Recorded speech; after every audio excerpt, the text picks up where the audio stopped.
Update po tayo sa pinirmahang national budget para sa susunod na taon. Detalye niyan sa ulat on the spot ni Ivan Mayrina. Ivan? Connie, ang naisabatas na budget, 6.326 trillion pesos. Mas mababa sa 6.352 trillion pesos na inaprobahan ng Bicameral Committee ng Kongreso.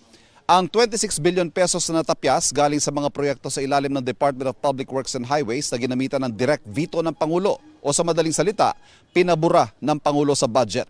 Bukod dyan, vinito rin ang 168 billion pesos ng unprogrammed appropriations para sa kabuang 194 billion na tinapyas sa ipinasang budget ng BICAM. Ayon sa Pangulo, kailangan maging prudent, mabusisi at maingat ang pamahalaan sa pagpasa ng budget at tiyaking bawat sentimo ay magamit para sa mga development programs na inilatag ng kanyang administrasyon para sa taong 2025. Hindi raw option ang isang reenacted budget kaya kahit dalawang tulog na lang bago mag-2025 at kahit holiday ngayong araw ay hinabol ang pagsasabatas ito.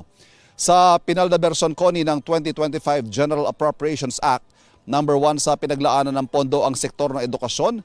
Bigyan din lamang natin, Connie, na sektor ito at hindi lamang DepEd. Kasama na rin kasi dito ang CHED, ang TESDA, ang mga state universities and colleges at maging mga proyektong pang-infrastruktura tulad ng school buildings at mga dagdag sahod para sa mga guro. Magugunitang marami ang pumuna dahil naging mas mataas ang pondo ng DPWH sa ipinasang bersyon ng BICAM na paglabag umano sa itinatakda ng saligang batas sa dapat pinakamataas ang budget sa sektor ng edukasyon. Ang pinal na numero, 1,055 billion para sa edukasyon at 1,000.07 billion para sa DPWH. Sa usapin naman ng zero subsidy ng PhilHealth, nananatili itong zero sa pirmadong budget dahil wala na raw sa kapangyarihan ng Pangulo na mag-realign o magdagdag para rito. Pero siniguro ng pamahalaan na walang magbabago sa serbisyo at bagkus ay palalawakin pa mga ito. Ayon kay Finance Secretary Ralph Recto, sapat ang pondo ng PhilHealth. Ang usapin naman ng ayuda sa Kaposang Kita o AKAP program, hindi veto kundi conditional implementation ang ginawa ng Pangulo rito. Ibig sabihin, mas pinahigpit ang pag-release ng pondo para rito. Maglalabas daw ng guidelines ang Labor Department, Social Welfare Department at ang NEDA para matiyak na hindi magkakadoble-doble ang mga ayuda at ang mga deserving lamang ang makakatanggap ng mga ito at hindi ito magamit na instrumento para sa tinatawag na political patronage o pork barrel ng mga kongresista.